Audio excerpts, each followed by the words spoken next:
Hello everyone, अस्सलाम वालेकुम, नमस्ते, सत श्री अकाल एंड जय श्री राम। कैसे हैं आप लोग? आई होप आप लोग ठीक होंगे और मैं भी बिल्कुल ठीक हूँ, एकदम बढ़िया। आज हम लोग रिएक्शन देने वाले हैं पाकिस्तान मीडिया, सऊदी अरब ने लिया फैसला, पाक फिर से तिल मिलाया, आरज़ू काज़मी। अच्छा ये वीडियो है, सो देख लेते हैं वीडियो स्टार्ट करने से पहले अगर आपने मेरा चैनल सब्सक्राइब नहीं किया तो काइंडली आप मेरा चैनल सब्सक्राइब कर लें एंड ऑल्सो बेल आइकन को ऑल नोटिफिकेशन पर प्रेस करना बिल्कुल मत भूलिएगा ताकि सारी वीडियोस आप लोगों को मिलती रहें। एंड चलते हैं वीडियो की तरफ, रिएक्ट कर लेते हैं। सो हियर वी गो।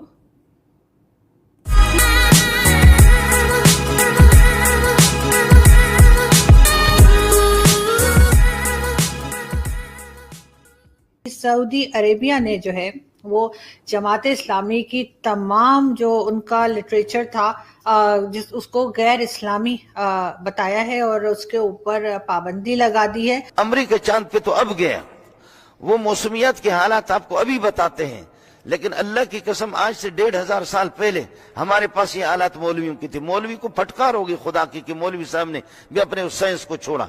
अब हमारे पास गधे हैं तो हम गधे बेच रहे हैं, तो इंडिया को जो है ना उसके ऊपर हमसे जेलस नहीं होना चाहिए। आपने सबसे पहले घबराना नहीं।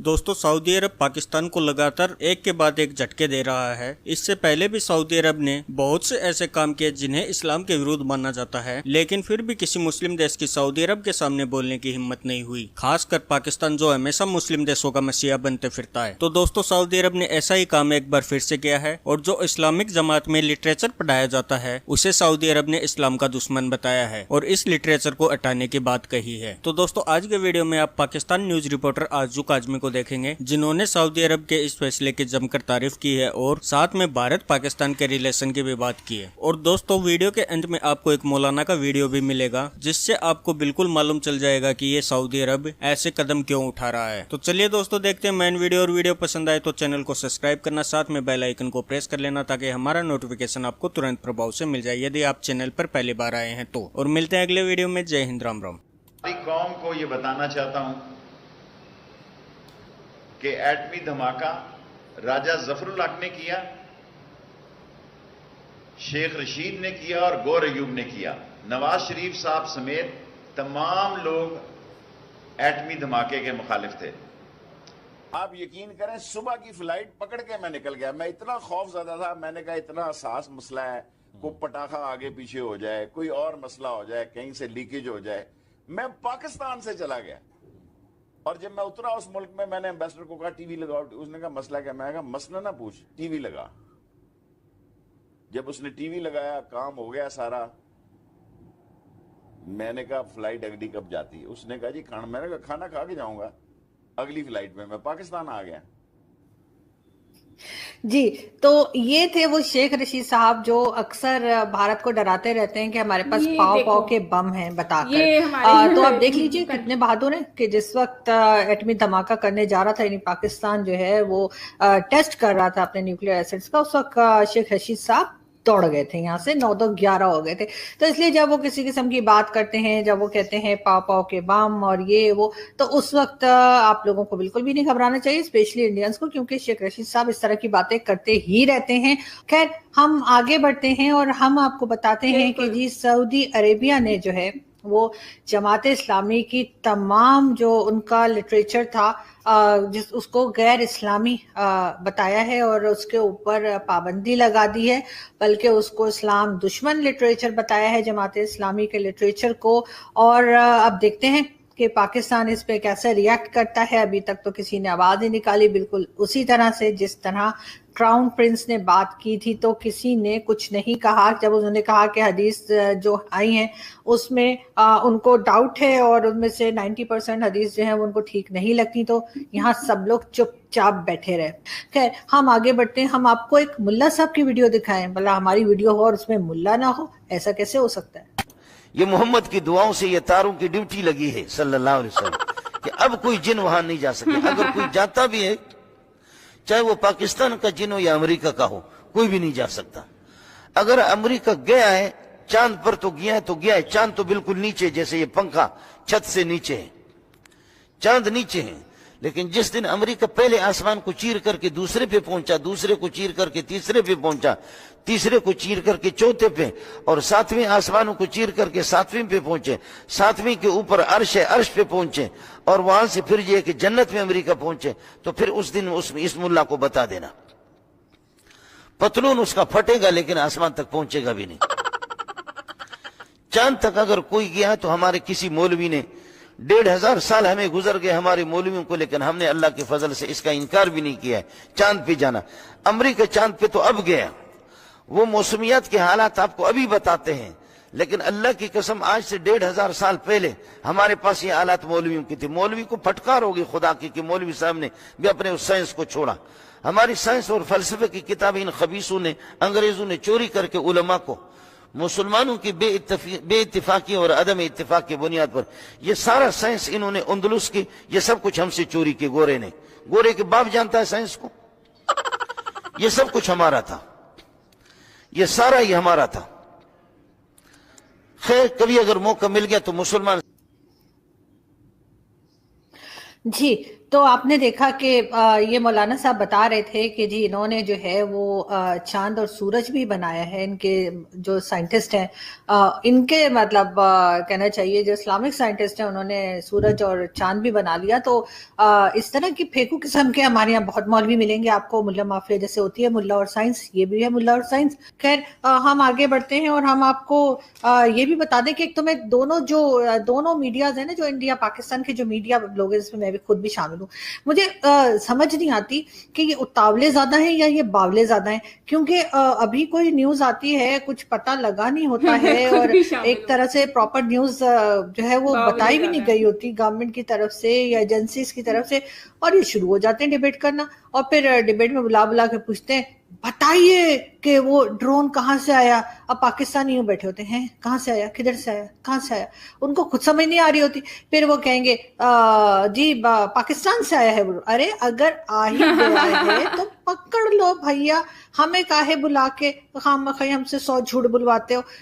ठीक है आ गया तो आ गया। वैसे भी खुद कह रहे हैं कि छोटे छोटे खिलौने हैं, बच्चे भी खेल रहे हैं, तो बस ठीक है। अगर बच्चों के खेलने के खिलौने आपको हाथ आ ही गए हैं तो एंजॉय कीजिए। देखिए कितनी, एक तो कहते हैं ना कि एक्टिव रहना चाहिए। इंडिया पाकिस्तान के लोगों को एक्टिव रखने के लिए भी ये छोटी छोटी चीजें जो है वो करी जाती हैं। क्योंकि बीच में कोरोना की वजह से सब घर बैठ बैठ के बोर हो गए थे, कोई फिजिकल एक्टिविटी नहीं हो रही थी।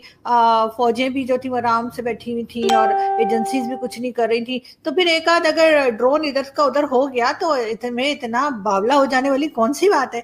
होता रहता है इस तरह का, भी तो नहीं हुआ, बहुत टाइम से बहुत कुछ हो रहा है। तो उसमें लेकिन पहले कम से कम न्यूज को पूरा आ जाने दीजिए। और ये नहीं कि बस एक ड्रोन जरा सा आ गया तो बस शुरू हो गया, उसके बाद बुला के कहेंगे कि जी पाकिस्तान जो है वो गधे बेच रहा है।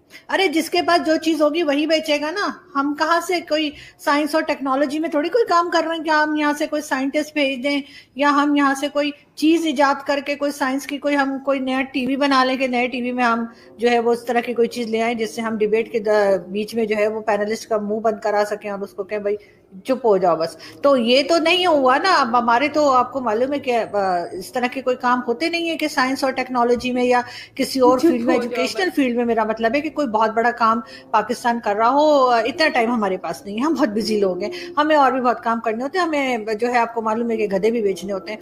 तो जाहिर है अब हमारे पास गधे हैं तो हम गधे बेच रहे हैं। तो इंडिया को जो है ना उसके ऊपर हमसे जेलस नहीं होना चाहिए। जिसके पास, जैसे मैंने पहले कहा, जो चीज होगी हम वही बेचेंगे। अगर हमारे पास गधे ही प्रोड्यूस हो रहे हैं तो फिर वही हम आगे बेचेंगे ना। वरना तो आप जानते हैं कि हम लोग जो है ना, हम किसी के दबाव में नहीं आते, हम किसी किस्म का कोई प्रेशर नहीं लेते, ना IMF का और ना ही बाकी दुनिया का। बाकी सब लोग गए भाड़ में।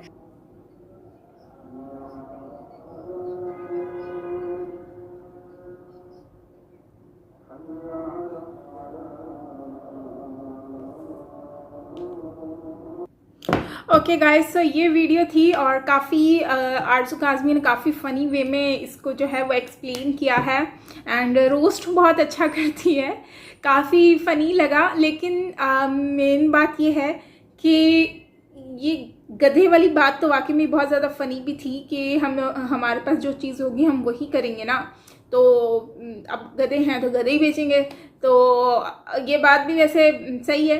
तो जब कुछ है ही नहीं, डेवलपमेंट नहीं है, कोई इकोनॉमी को बूस्ट करने के लिए कोई ऑप्शन नहीं है, तो कुछ तो करेंगे ही ना सिस्टम चलाने के लिए। एनीवेज ये मौलवियों वाला जो सीन है, ये तो आपको पता ही है कि ये पता नहीं क्या से क्या बोलते हैं, कहाँ से आ जाते हैं, कैसी कैसी बातें बोलते हैं। इनको सोचते नहीं है कि दे आर मौलवी और इनकी कितनी रिस्पेक्ट की जाती है, और ये लोग इन लोगों को अपनी ये रिस्पेक्ट जो कमाई होती है, इन्होंने कमाती तो नहीं है, खैर ये मौलवी नाम से ही इनको रिस्पेक्ट मिल जाती है, चाहे कुछ भी कर रहे होते हैं। जैसा कि आप लोग जानती हैं कि वो अजीज़ुर रहमान को तो आप जानते ही होंगे, उन्होंने जो हरकत की और उसके बाद फिर उनको फिर भी इतना मतलब कुछ भी नहीं कहा गया जस्ट बिकॉज ऑफ मौलवी। आप पता नहीं सुनने में आ रहा है कि उनको गिरफ़्तार कर लिया है, लेकिन I am not pretty sure कि वो गिरफ़्तार हुए भी हैं या सिर्फ ऐसे ही आंखों का झोंका है। लेकिन जो मेन चीज़ है वो ये है कि मौलवी नाम को इन्होंने इतना बदनाम कर दिया है, ना तो मौलवी नाम की रिस्पेक्ट रखी है, ना ही अपने मुंह पे जो दाढ़ी होती है उसकी कोई रिस्पेक्ट करी है, और कच्छा बलियान और क्या था, और ये जो चड्डी फट जाएगी और आसमान चांद के ऊपर ये लोग चले जाएंगे, अमेरिका पाकिस्तान में जहाज़ घूमेंगे। यार ये कोई टॉपिक नहीं है। ये किस तरह के मौलवी हैं जो इस तरह की एग्जाम्पल्स दे के इस तरह से अपनी बात को कन्वे करने की कोशिश कर रहे हैं। माना कि बात को अपना थोड़ा डिफरेंट स्टाइल देना चाह रहे हैं, थोड़ा चटपटा बना के, लेकिन इस तरह से नहीं चटपटा बनाया जाता है। जो बात जैसी होती है उसको उस तरह से ही कहनी चाहिए, वो उसी तरह से सूट करती है। अगर ये बोलेंगे कि ये ऐसे नहीं ऐसे है, सो ये बात तो मेरी समझ से भी बाहर है कि ये क्या कह रहे हैं, पागल हो गए हैं ये लोग, और कुछ भी नहीं है। एनीवेज गाइज, ये लोग जो है ना, अच्छा हुआ सऊदीया में जो है ना इन लोगों ने इनको ना बैन ही कर देना चाहिए, क्योंकि ये लोग ऐसे लोग हैं जो लोग मतलब इस्लाम के नाम पर कुछ भी करने को करवा सकते हैं। इस्लाम के नाम पर लोगों को भटका देते हैं, इस्लाम के नाम पर ये उल्टी पल्टी। अब ये जो चड्डी बनियान वाली बातें हैं, या फिर पता नहीं क्या से क्या इन्होंने एग्जाम्पल दी, मतलब अजीब नहीं लगता सुनते हुए कि आप बात क्या कर रहे हो और एग्जाम्पल्स कैसी दे रहे हो, और मतलब आप क्या बताना क्या चाह रहे हो। सो ये 72 हूरों वाली स्टोरी सुनाना स्टार्ट हो जाते हैं। तो भाई देखो, हर चीज़ को एक लेवल में रखो, और मुझे लगता है कि इनको हर जगह पर बैन कर देना चाहिए, क्योंकि जिस तरह की इनकी हरकतें हैं और जिस तरह से आजकल ज़्यादातर ये लोग ही इस तरह की हरकतों में नज़र आते हैं। जितना इनको रिस्पेक्ट करा जाता है उतना ही ये लोग, जितना इनको रिस्पेक्ट किया जाता है उतना ही ये लोग जो है वो इस नाम को बदनाम कर रहे हैं और उस रिस्पेक्ट को मिसयूज़ कर रहे हैं। एनीवेज गाइज, ये थी हमारी आज की वीडियो। आई होप कि आपको अच्छी लगी होगी। एंड आरज़ू काज़मी के लिए यही कहूँगी कि आरज़ू काज़मी बहुत अच्छी वीडियोस बनाती हैं। वो बेसिकली रियलिटी बेस्ड बनाती हैं, ट्रेंडिंग टॉपिक्स पे बनाती हैं, एंड सेकंड कि इनकी जो वीडियोस होती हैं उसमें जो है वो लोगों को रोस्ट बहुत मज़े का करती हैं। एंड लास्ट में मैं भूल ही गई, वो क्या कहते हैं, शेख रशीद पाव पाव वाला बम, और वही वाला जो है आज आपको पता है उसने वो मतलब एक टेस्ट के ऊपर वो पाकिस्तान छोड़ के भाग गया। कैन यू इमेजिन, पाकिस्तान छोड़ के भाग गया। इस तरह के लोग भी होते हैं जो पाकिस्तान छोड़ के भागने को भी तैयार हैं। एंड हम लोग सिर्फ इस चीज़ को ही सोचते रहते हैं कि यार देखो ये तो इतना अच्छा है, और इस तरह की कंडीशन में अपनी कंट्री को छोड़ के भाग गया, अपनी कंट्री के लोगों को छोड़ के भाग गया, एंड खाना खाकर रिटर्न फ्लाइट में आ गया कि कुछ हो रही नहीं, everything is fine now, I can go back. तो ये तो हाल है इन लोगों के जो मुल्क को चला रहे हैं, पाकिस्तान को चला रहे हैं। तो ये लोग क्या करेंगे मुझे तो समझ नहीं आ रही है। और ये वही शेख रशीद है जो किसी टाइम में नून लीग को इतना तारीफ़ किया करता था, उनके जो है गुण गाता रहता था। आज पीटीआई में आ गया है तो उनको गालियां देता है, उनको बुरा भला बोलता है, और पीटीआई को मतलब अच्छा बोलता है। लेकिन अच्छा भी क्या बोलता है, फिर भी नाम तो डबो के ही रखा हुआ है, कुछ कर तो रहा नहीं है, और बस उल्टी पुल्टी हरकतें करके इंसल्ट ही कराई जा रहे हैं। एनीवेज गाइज, ये थी हमारी आज की वीडियो। आई होप कि आपको अच्छी लगी होगी। अच्छी लगी हो तो लाइक कर दीजिएगा एंड कमेंट करना बिल्कुल मत भूलिएगा। ऑल्सो चैनल पर न्यू हैं तो सब्सक्राइब कर लीजिए एंड बेल आइकन को ऑल नोटिफिकेशन पर प्रेस कर लीजिए ताकि सारी वीडियोज़ आप लोगों को मिलती रहें। लास्ट में साइमा पीरज़ादा व्लॉग चैनल पर मैंने अपना व्लॉग अपलोड कर दिया है। Vlog it's kind of little small short story जो कि रियलिटी बेस्ड है, जो कि आजकल आप जानती हो ट्रेंडिंग चल रहा है एंड ड्रेसेस के ऊपर इश्यूज चल रहे हैं, statement of government of Pakistan. So उससे रिलेटेड एक मैसेज है, बहुत ही मेहनत करके बनाया है। सो प्लीज़ ज़रूर जाएं और वॉच करें और मुझे बताएं कि आपको कैसा लगा। लिंक मैं कमेंट में पिन कर रही हूँ। दास्ताने वुमेन मतलब दास्ताने औरत। और यस, मिलते हैं नेक्स्ट वीडियो के साथ। Till then take care, bye bye.